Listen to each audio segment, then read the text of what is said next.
Finally বন্ধুসকল আজি দিনটোতে আপোনালোক যিসকল পেঞ্চনাৰ কৰ্মচাৰী আছে তো সেইসকলৰ কাৰণে চৰকাৰৰ ফালৰ পৰা এটা জৰুৰী ঘোষণা কৰা হৈছে। তো আপোনালোকে এতিয়া যোনটো নেকি বেংকতে আপোনালোকে যোনটো নেকি পেঞ্চনৰ আপোনালোকে দৰমহা লাভ কৰে তো আপোনালোকে সেই বেংকত গৈ আপোনালোকে নৱেম্বৰ মাহতে আপোনালোকে কেইটামান কাম কৰিব লাগিব। যদি বন্ধুসকল আপোনালোকে এইকেইটা কাম আপোনালোকে নৱেম্বৰ মাহৰ ভিতৰত আপোনালোকে নকৰে তো তেতিয়াহ'লে বন্ধুসকল আপোনাৰ 2025 চনৰ জানুৱাৰী মাহৰ পৰা আপোনালোকৰ দৰমহা বন্ধ কৰি দিয়া হ'ব। তো এইটো যোনটো নেকি খবৰ নতুনকৈ চৰকাৰৰ ফালৰ পৰা আহিছে তো বন্ধুসকল আপোনালোকে এতিয়া আপোনালোকে সেই বেংকত গৈ আপোনালোকে কোনকেইটা কাম কৰিব লাগিব আৰু কেনেধৰণে আপোনালোকে কৰিব লাগিব মই তাৰ বিষয়ে আপোনালোকে এই ভিডিঅ'তে আপোনালোকে জানিব পাৰিব। আৰু লগতে বন্ধুসকল আপোনালোকে যদি মোৰ চেনেলটোত নতুনকৈ আহিছে চেনেলটো লাইক কৰিব, পাৰিলে ছাবস্ক্ৰাইব কৰি থ'ব। যেতিয়া এনেধৰণৰ গভৰ্ণমেণ্ট খবৰবোৰ আহি থাকে তো প্ৰথমে বন্ধুসকল আপোনালোকে সেই ভিডিঅ'টো লাভ কৰিব পাৰিব। তো এতিয়া বন্ধুসকল আপোনালোকক মই জনাই আছোঁ যোনটো নেকি চৰকাৰৰ ফালৰ পৰা যোনটো নতুনকৈ ঘোষণা কৰা হৈছে যে আপোনালোক যিসকল পেঞ্চনাৰ কৰ্মচাৰী আছে আপোনালোকে যোনটো নেকি বেংকতে আপোনালোকে একাউণ্ট খোলা আছে যোনটো নেকি আপোনালোকে বেংকত আপোনালোকে পেঞ্চনৰ দৰমহা আপোনালোকে লাভ কৰে তো আপোনালোকে সেই বেংকত আপোনালোকে নৱেম্বৰ মাহতে আপোনালোকে যাব লাগিব। তো আপোনালোকে বেংকত যোৱাৰ পাছত আপোনালোকে সেই বেংকত গৈ আপোনালোকে এখন লাইফ চাৰ্টিফিকেট তো আপোনালোকে ল'ব লাগিব।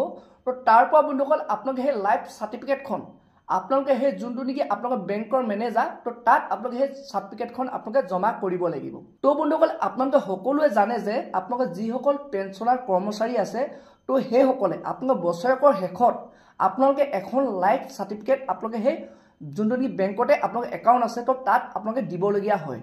তো সেইটো কাৰণে বন্ধুসকল চৰকাৰে নতুনকৈ এটা নিৰ্ধাৰিত আপোনালোকৰ সময় বান্ধি দিছে যে আপোনালোকে নৱেম্বৰ মাহৰ ভিতৰত আপোনাৰ যোনটো লাইফ চাৰ্টিফিকেট আপোনালোকে সেই যোনটো নেকি বেংকতে আপোনালোকে পেঞ্চনৰ দৰমহা আপোনালোকে লাভ কৰে তো তাত আপোনালোকে জমা কৰিব লাগিব।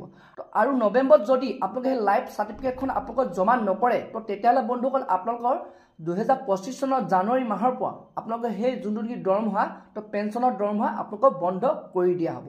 তো এতিয়া বন্ধুসকল আপোনালোকে যে সেই লাইফ চাৰ্টিফিকেটখন কিয় দিব লাগে, কি কাৰণে আপোনালোকে বেংকৰ ফালৰ পৰা সেই আপোনালোকৰ লাইফ চাৰ্টিফিকেটখন বিচৰা হয়।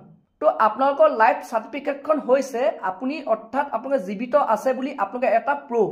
তো চৰকাৰে যোনটো নেকি নতুনকৈ যোনটো নেকি আপডেট লৈ আনিছে যে আপুনি যিগৰাকী মহিলাই বৰ্তমান আপোনালোকে পেঞ্চন লাভ কৰি আহিছে যে সেই মহিলাগৰাকী বা আপোনালোকে সেই মানুহজন জীৱিত আছে নে নাই তো তাৰ কাৰণে আপোনালোকে এই লাইফ চাৰ্টিফিকেটখন আপোনালোকক বিচৰা হয়। তো এতিয়া বন্ধুসকল এনেধৰণৰ কিছুমান মানুহ আছে যে সেই পেঞ্চনাৰগৰাকী মৃত্যু হোৱাৰ পাছতো সেইসকল লোকে চৰকাৰৰ ফালৰ পৰা যোনটো নেকি পেঞ্চনাৰ দৰমহা লাভ কৰি আহিছে।